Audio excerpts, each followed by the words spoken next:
अस्सलामुअलैकुम नाज़रीन, programme news are के साथ मैं हूं अरसलान खोकर। बहुत सारी चीज़ें इस पर बात करनी चाहिए, बात हो भी रही है, लेकिन कुछ इंपॉर्टेंट चीज़ें जो पाकिस्तान से जुड़ी, पाकिस्तान की सियासत से जुड़ी, उस पर आज बात करेंगे। क्या वो चीज़ें हैं, किस पर आज बात होनी है, ये ज़रा आपको बताएंगे। लेकिन सबसे पहले नज़र डालते हैं टॉप स्टोरीज़ पर। मुल्क की सियासी मंजरनामे में एक बार फिर हलचल। नून लीग और उसकी इत्तेहादी अपोजिशन जमातों ने हुकूमत मुखालिफ तहरीक का अगला लाहे अमल तय कर लिया, तो पीपल्स पार्टी की हुकूमती इत्तेहादियों के साथ बैकडोर राब्तों में तेजी। और वफाकी हुकूमत पाकिस्तान मेडिकल कमीशन से मुतालिक स्टेक होल्डर्स के तहफ़्फ़ुज़ात दूर करने में नाकाम क्यों। मुल्क की मंजरनामे में बहुत सी हलचल है। एक तरफ PDM और दूसरी तरफ हुकूमत और हुकूमती इत्तेहादी।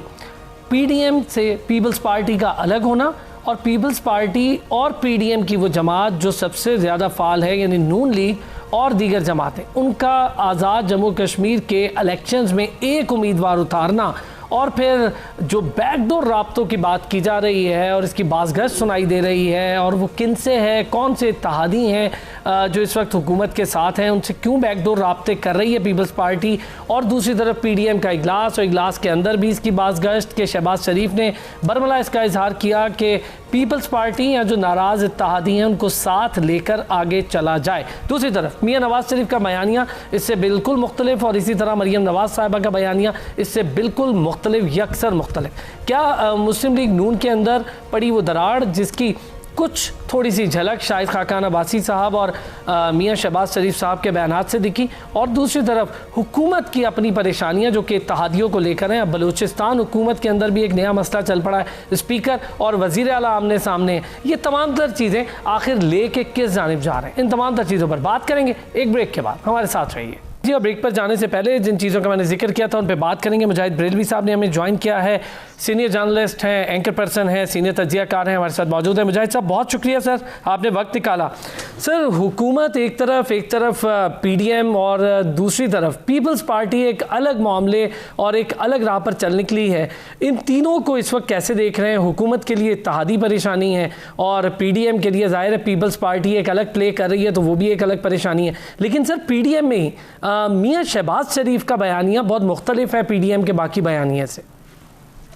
देखिए, मैं एक तो आपको पहली तरफ आ जाऊं कि जो आप लोग तवातुर से हमारा मीडिया लोग जो कहते हैं कि शहबाज शरीफ का बयानिया अलग, नवाज शरीफ का बयानिया अलग, तो मैं आपको बता दूं शरीफ खानदान का हमेशा से एक ही बयानिया रहा है, एक ही बयानिया रहेगा। ये सिर्फ एक एंगल है, एक चीज को प्रोजेक्ट किया जा रहा है, शायद वो अपनी सियासत के लिए, अपने मफादात के लिए। तो ये कभी नहीं हो सकता कि शहबाज शरीफ, मरियम नवाज शरीफ का बयानिया अलग हो। अब आप जहाँ तक आते हैं, देखिए PDM तो वैसे ही जिस दिन पीपल्स पार्टी और ANP को निकली या निकाला गया उसके बाद हो गई खत्म। तो मैं नहीं समझता कि इस वक्त हुकूमत को, यानी PTI को, हुकूमत को इमीडिएट कोई बहुत बड़ा खतरा मौजूद है। जी सर, अगर इनसे खतरा मौजूद नहीं है तो क्या इत्तेहादियों से है? नहीं, देखिए एक बात है, एक से कई बार ये साबित हो चुका है ना। आपने देखा ना कि जो सो कॉल्ड तरीन ग्रुप है, इनके इंडिविजुअल्स के लोगों के कुछ मसाइल हैं, मफादात हैं, वजारतें हैं, वरना एक से नहीं कई बार आपने देखा होगा वो मरहला आया जब हुकूमत को वोटों की शदीद जरूरत थी, और ये आखिरी जब इमरान खान साहब ने एतमाद का वोट दिया उस वक्त भी उनको 172 वोट मिल गए। यानी अगर कोई वाकई ये चाहता, और उसका सबब भी है कि उसके महरिकात होते हैं, हुकूमत को लाने और गिराने में खाली वोटर नहीं होता कि जो सिर्फ MNA नहीं होते। अगर सर खतरा नहीं है तो फिर ये खबरें क्यों बार बार आ रही होती हैं, या ये क्यों तासुर एक बन रहा होता है पाकिस्तान भर में कि शायद कब्ल इस वक्त इलेक्शन हो जाएं, और ये जो इलेक्ट्रॉनिक वोटिंग मशीन है इसका तेज़ी से इस तरह मंजर आम पर आना भी इसी की एक कड़ी है? उसका एक तो सबब यह है कि सहाफत 14 सुतून है, और मुझे भी और आपको कोई ना कोई बात तो चाहिए। कब तक एक बात रिपीट करते रहेंगे? तो हम भी जो जिसका क्या बाल निकालते हैं ना कायम में, वो हम भी करते हैं। मैं बिल्कुल पूरे, मैं नहीं कह रहा, बल्कि गालिबन जो महरिकात हैं, जो अवामिल हैं, जो ग्राउंड रियलिटी है, जो फोर्सेस हम देख रहे हैं, कोई भी ऐसी चीज, चाहे आप ये इलेक्ट्रॉनिक का ले आए, कोई ऐसी शवाहिद नजर नहीं आते इससे हम कबल इंतखाबात देखें। ये जरूर हो सकता है कि ये जो 2-3 टारगेट इमरान खान पूरे कर लें तो 2023 में 2-4-6 माह पहले इलेक्शन करा लें, लेकिन मैं नहीं समझता कि उन्हें कोई ज़रूरत है। और हालिया दिनों में ठीक है, उन्होंने कोरोना से बहुत अच्छी तरीके से लड़ा, उन्होंने इकोनॉमिक फ्रॉड पे बहुत सारी चीजें दुरुस्त कर ली। आप देखें उनके पास जो थे कोई बहुत प्रोफेशनल, कोई बहुत सीजन्ड स्पीकर नहीं थे। असद कैसर उन्होंने असेंबली को हैंडल किया। सेनेट में एक मासूम संजरानी के जरिए वो चला रहे हैं। तीनों सूबों में देख लें, बलूचिस्तान जैसे सरकशदा सूबे हैं, जाम कमाल चल रहे हैं, महमूद खान वहां चल रहे हैं, गुजरात जैसा वहां चल रहा है। सिंध में वो चाहते हैं कि अच्छा है ये आपस में यही बैठे रहे, लड़ते रहे। तो जब मुझे तो ऐसा कोई अपने तो जो भी आप कह सकता हूँ, मैं दावा तो नहीं करता, सियासी तजर्बे की बुनियाद पर ऐसा नहीं लगता कि फिल वक्त इमरान खान की हुकूमत को कोई खतरा हो। हाँ, सियासत में मोइज़े भी होते हैं, कोई मोइज़ा हुआ तो मैं नहीं कह सकता। अच्छा सर, एक तरफ बलूचिस्तान आप देख रहे हैं, वहाँ पर बड़ी तेज़ी से तब्दील होती सूरत हाल है। स्पीकर और वज़ीर आला के दरमियान बयानबाजी का एक सिलसिला। आज भी जाम कमाल साहब ने कहा कि स्पीकर की वजह से हमला हुआ और स्पीकर हैं जो सही से नहीं चला पा रहे। तो क्या वहाँ भी तब्दीली देख सकते हैं या फिर वो ठीक है, वहाँ मामला ऐसे ही चलता रहेगा?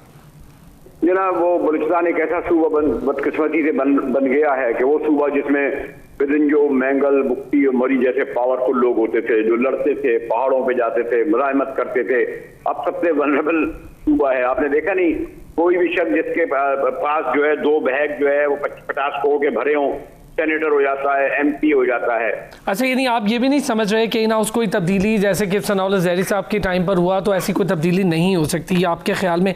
और आपने अपने तजज़िये के मुताबिक बहुत सारी चीज़ें भी बताई। सर, पीपल्स पार्टी के राब्ते जो गवर्नमेंट के इत्तेहादी हैं उनसे, और फिरदौस आशिक अवान साहिबा का वो एक बयान जिसमें उन्होंने कहा कि PTI और काफ लीग में दरारें मौजूद हैं, तो कोई है इशारा सर?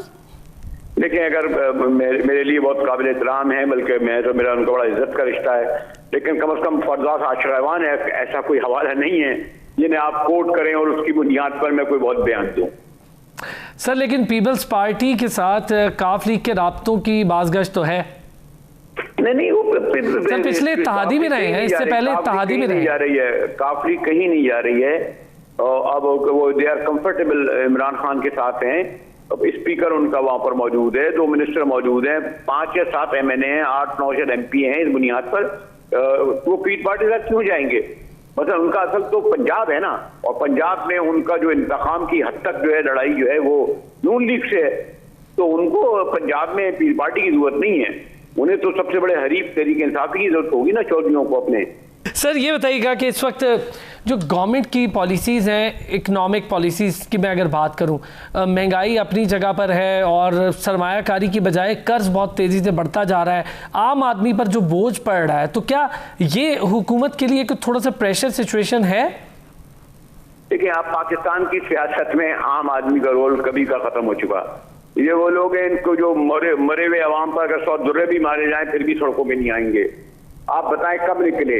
मियाँ साहब ने सब कुछ कोशिश कर ली, इसीलिए वापस लौटना पड़ा ना कि पंजाब के लोग वोट देने तो मियाँ साहब को आते हैं, उनके लिए सड़कों में नहीं निकल सकते, ना पीपल्स पार्टी के लिए निकलेंगे लोग। तो पॉलिटिक्स सियासत से मैंने पहले भी कई बार कह चुका हूँ, अब हमारी पॉलिटिकल पार्टियां ग्रास रूट पार्टियां नहीं, ये लिमिटेड कंपनियां हैं, इनमें डायरेक्टर्स होते हैं, इनमें पैसा चलता है, इसमें गाड़ियों की जरूरत होती है, इसमें पैसा ये नहीं खाना पीना, और उन्हें वो इलेक्टेबल हैं। तो ये जो आप अवाम कहते रहते हैं ना, वो जो है ना, ये इनका भी अजीब बात है। वो जालिब साहब ने कहा था लोग अपने आशिकों के हैं, लोग अपने कातिलों के हैं, उशाक मेरी जहाँ। तो अवाम भी जो है वही सरदारों, वही नवाबों, वही कुरैशियों, गिलानियों, काकड़ों, जिक्रानियों, बिजरानियों को वोट देते हैं। वो पढ़े लिखे लोगों को, कमिटेड लोगों को, आइडियल लोगों को नहीं देते। खत्म हो गया वो जमाना। सर, ये बताएं जो ओवरसीज़ वाला मामला है, ओवरसीज़ वोटर्स की जो बात की है, उस पर तो आपको पता है कि मियां शहबाज शरीफ ने भी कहा है कि उनको तो असेंबली में भी एक आधी सीट की जगह दे दें। तो ये जो ओवरसीज़ वोटर्स है, ये कितना अमल दखल डालेगा आने वाले इलेक्शन में? चूँकि जाहिर है कि एक PTI के पास ये डर तो मौजूद है कि पब्लिक जिस तरह से PTI के साथ लास्ट इलेक्शन में थी, कुछ पॉलिसीज़ से इख्तलाफ करते हुए शायद पब्लिक उस तरह साथ ना हो, तो क्या ओवरसीज़ इसकी कमी पूरी करेंगे? अगर मैं गलत नहीं हूं तो गालिबन उनकी टोटल तादाद कोई 99 लाख है, 1 करोड़ के करीब है ओवरसीज की, और अल्लाह का शुक्र है मुझे जाने का सारी मौका मिला है। ओवरसीज वगैरह वो जो एक खास वहां पर जो एक ग्रुप होते हैं जो शहबाज खानों के पैदा करदा अलावा, उन लोगों को जो 10 साल 20 साल से अमेरिका, बरतानिया, यूरोप में रह रहे हैं, सऊदी अरब में सबसे ज्यादा यूरोप में रह रहे हैं, वहां तो उनको बेचारों को ये भी नहीं पता होगा कि पाकिस्तान का प्राइम मिनिस्टर कौन है, उनको अपने रोजी रोजगार से। तो मैं नहीं समझता कि ओवरसीज पाकिस्तानियों की वोटिंग जो है कोई बहुत कोई सिग्निफिकेंट इशू पाकिस्तान की सियासत में इस वक्त है। बहुत बहुत शुक्रिया। मुजाहिद बरेलवी साहब हमारे साथ मौजूद थे इस सेगमेंट में और बड़ी खड़ी खड़ी बातें करते हैं और आज करके भी गए। बहुत सारी चीज़ों पर उन्होंने अंदरूनी बातें भी की और खोलकर भी बात बताई। एक ब्रेक लेंगे, ब्रेक से वापस आएंगे तो एक टॉपिक है बड़ा इंपॉर्टेंट जो आपसे जुड़ा है, जो मरीजों से जुड़ा है, पाकिस्तान की मेडिकल सिचुएशन से जुड़ा है, उस पर बात करेंगे। जी, ब्रेक पर जाने से पहले जैसे कि मैंने कहा था, ज़रा ब्रेक से वापस आएंगे तो डॉक्टर्स के मसाइल से जुड़ी कुछ बात करेंगे और वो खाली डॉक्टर्स के मसाइल नहीं हैं, वो आम आदमी के मसाइल हैं, स्टूडेंट्स के मसाइल हैं। चूँकि डॉक्टर्स जब हड़ताल पे चले जाते हैं तो बहुत से लोग जो बेचारे हॉस्पिटल्स में मौजूद होते हैं उनके लिए मसाइल हो जाते हैं, वहाँ पे मरीज़ों के लिए मसाइल हो जाते हैं, वहाँ पे जो दूर दराज से आए लोग अपने मरीज़ों के साथ होते हैं उनके लिए मसाइल होते हैं। अब डॉक्टर्स के क्या मसाइल हैं? डॉक्टर्स बारहा एक मामला उठाते हैं जिसे नेशनल लाइसेंसिंग एग्ज़ाम के नाम से कहा जा रहा है। इसका क्या मसला है? ये मामला है क्या? साल में 2 बार होना है। एक सदारती ऑर्डिनेंस के ज़रिए जब PMDC तहलील हुई तो उसकी जगह पाकिस्तान मेडिकल कमीशन बन गया और 2020 मार्च से नाफिजुल अमल है। बहुत सारे उसके पैराए हैं, बहुत सारी उसकी चीज़ें हैं, उसके शिकवार कुछ मामलात हैं। उसकी एक शिक है जिसके ऊपर बहुत ज़्यादा एतराज़ात उठाए जा रहे हैं। उस पर क्यों इतने मामलात उठाए जा रहे हैं? डॉक्टर्स उससे क्यों नालायें? डॉक्टर्स ये क्यों कह रहे हैं कि जो NLE है यानी ये जो एग्ज़ाम है इसका तरीक़ाकार तब्दील किया जाए, और ये तरीक़ाकार क्या है, ये कैसे तब्दील होगा, इन तमाम तर चीज़ों पर बात करेंगे। कर्नल रिटायर्ड गुलाम शबीर साहब हमारे साथ मौजूद हैं, प्रेसिडेंट हैं पाकिस्तान मेडिकल एसोसिएशन पंजाब से। बहुत शुक्रिया कर्नल साहब, आपने हमें वक्त दिया आज। सर, पहले तो ज़रा वाज़े करें कि ये जो PMDC ख़त्म हुई है, इसका तहलील हुआ, इसके बाद इतना ज़्यादा शोर क्यों उठा? वजूहात क्या है? सर, ज़ाहिर है गवर्नमेंट तो चाहती है कि मामलात बेहतर हो, मेरिट बेहतर हो, पढ़े लिखे डॉक्टर्स सामने आएँ, लाइसेंस याफ्ता डॉक्टर्स आएँ ताकि गफलत करने का मामला कम से कम होता जाए। जी, थैंक यू वेरी मच। आपने मुझे मौका दिया और एक इंतहाई आम मौजूद के ऊपर बात करने की। आपने जहाँ बात की कि PMDC को तहलील करके PMC बनाया गया, आप देखिए कि PMDC को तहलील करने की बिल्कुल जरूरत नहीं थी। PMDC को ठीक किया जा सकता। ये हम भी कहते हैं कि PMDC के मामलात कुछ सही नहीं चल रहे थे, और अगर आप देखें तो वो भी इसलिए मामलात ठीक नहीं चल रहे थे कि उसमें मंजूर नजर लोगों को इलेक्ट करने के बजाय सेलेक्ट करके लेके आए थे, और तो उसको ठीक करने के बजाय इन्होंने ऑल टुगेदर रिफॉर्म्स के चक्कर में एक नया कानून बना दिया जिसको PMC कर दिया।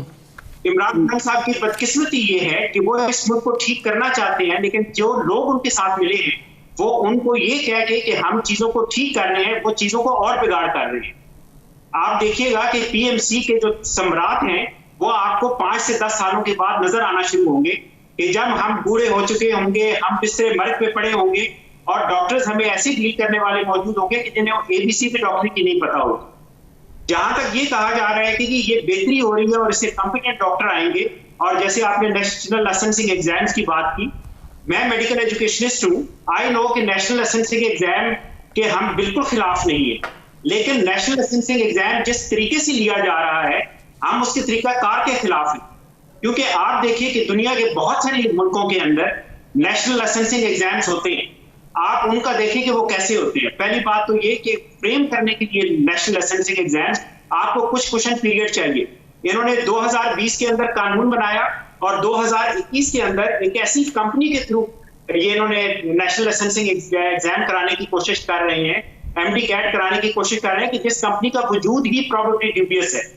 खैर, उस कंपनी की बात तो इलादा है क्योंकि आपको कायमा कमेटी ने भी ले लिया, हाई कोर्ट के अंदर भी बहुत सारी पार्टीज गई हुई इस कंपनी के। डॉक्टर साहब एक चीज मुझे ये बताइएगा, कर्नल साहब एक चीज ये बताइएगा कि जैसे टीचर्स के लिए एग्जाम है वो भी एक प्राइवेट बॉडी एग्जाम कंडक्ट कर रही होती है, इस तरह दीगर इदारों के जो एग्जाम है वो भी एक प्राइवेट बॉडी कंडक्ट कर रही होती है, तो अगर डॉक्टर्स के लिए कर रही है तो इसमें कोई प्रॉब्लम है?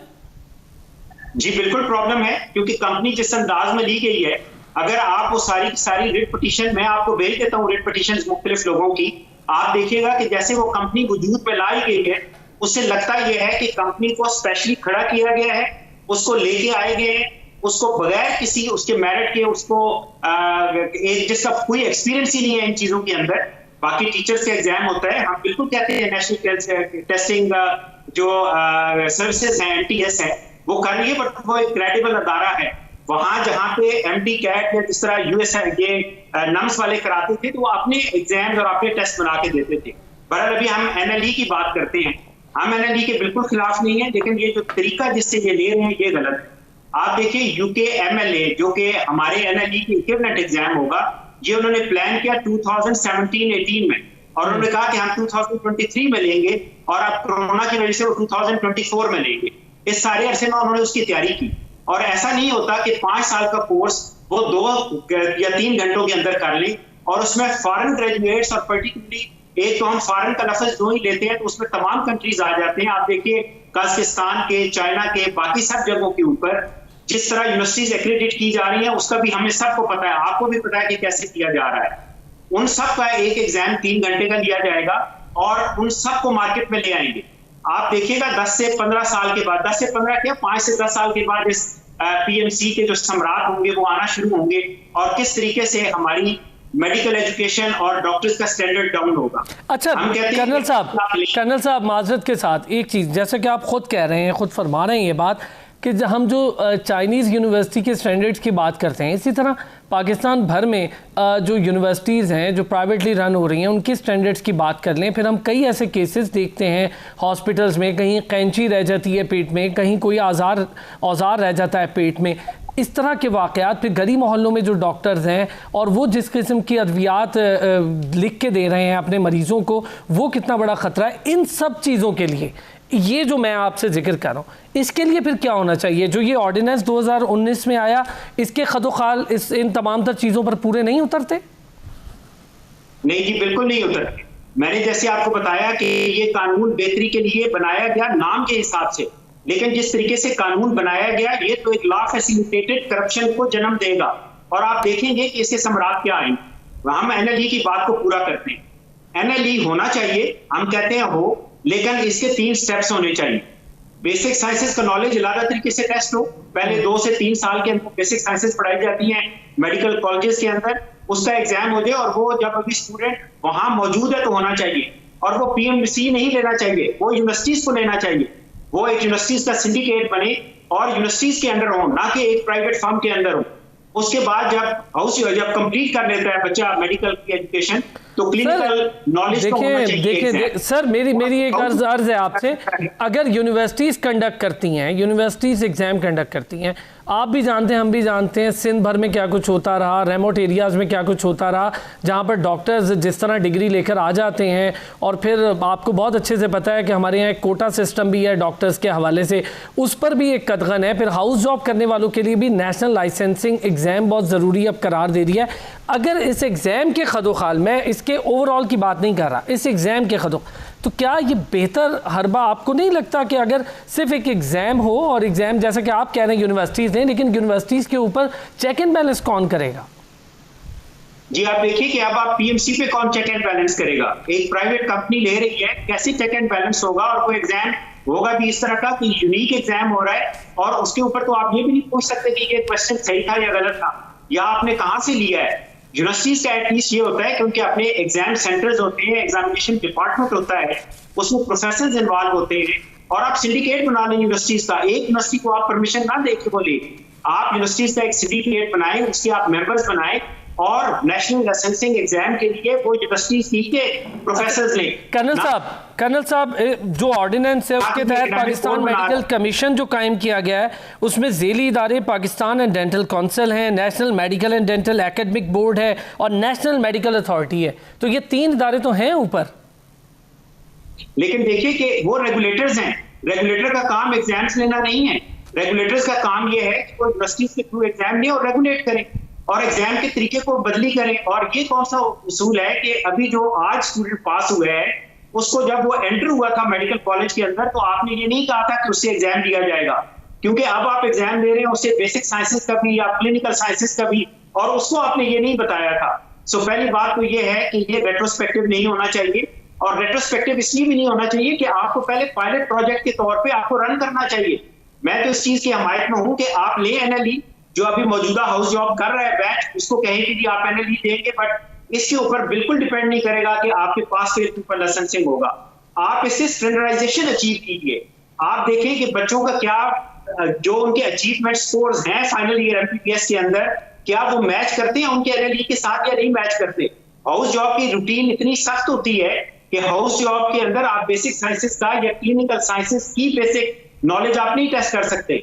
आपको तो चाहिए कि पहले 2 साल में आप बेसिक साइंसेस का टेस्ट लें, फाइनल ईयर पास हो तो आप क्लिनिकल नॉलेज का लें और हाउस जॉब का प्रॉपर करिकुलम बनाएं और हाउस जॉब के बाद आप क्लिनिकल स्किल्स का आप एग्जाम लें।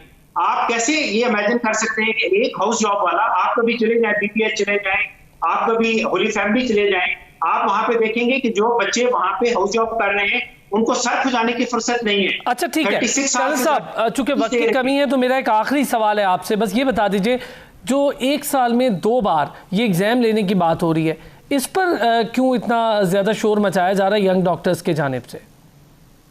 जी, शोर इसलिए मचाया जा रहा है कि आप देखिए कि एक स्टूडेंट जो हाउस जॉब करके फारग होता है उसके पास जॉब नहीं है, उसके पास पे का जरिया नहीं है उसका। आप कहते हैं कि आप अभी पहले 6 महीने में दो, आप फेल हो जाते हो, आप 20-25 हजार रुपया फी देके दोबारा आप एग्जाम दो, तो ये कितना मुश्किल हो जाएगा उसके लिए। या तो आप एग्जाम इसको कंप्लीटली फ्री करें, आप कहें कि जी आपने फी आपने सारी मेडिकल कॉलेजेस के अंदर पे कर दी, ये एग्जाम नहीं होगा। और आप खुद सोचें कि वो एग्जाम जो 500 रुपए में यूनिवर्सिटीज कंडक्ट कर रही थी एमडी कैट का, वो यही वाला जो प्राइवेट कंपनी है ये 6000 रुपए पे कंडक्ट कर रही है।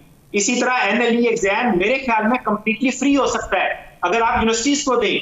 आप यूनिवर्सिटीज का एक सिंडिकेट बनाए, उनका एग्जामिनेशन डिपार्टमेंट होता है, उनके ऊपर एक्स्ट्रा अखराजात नहीं आते। ठीक है, एक फीस वाला इशू हो गया और एक 2 बार 1 साल में एग्जाम वाला मामला हो गया और फिर इसके चेक एंड बैलेंस वाला मामला। बहुत बहुत शुक्रिया। कर्नल रिटायर्ड गुलाम शबीर साहब, president Pakistan medical association Punjab, हमारे साथ मौजूद थे। नाज़रीन, अब तक के लिए इतना ही। कोशिश की कि आज के प्रोग्राम में तमाम हालात हाज़रा जो इस वक्त पाकिस्तान में मौजूद और वो शोबा जो पाकिस्तान में सबसे ज़्यादा आम आदमी के साथ मुंसलिक यानी मेडिकल का शोबा, उस पर भी आज बात करें। फिर होगी आपसे मुलाकात, अपना ख्याल रखिएगा।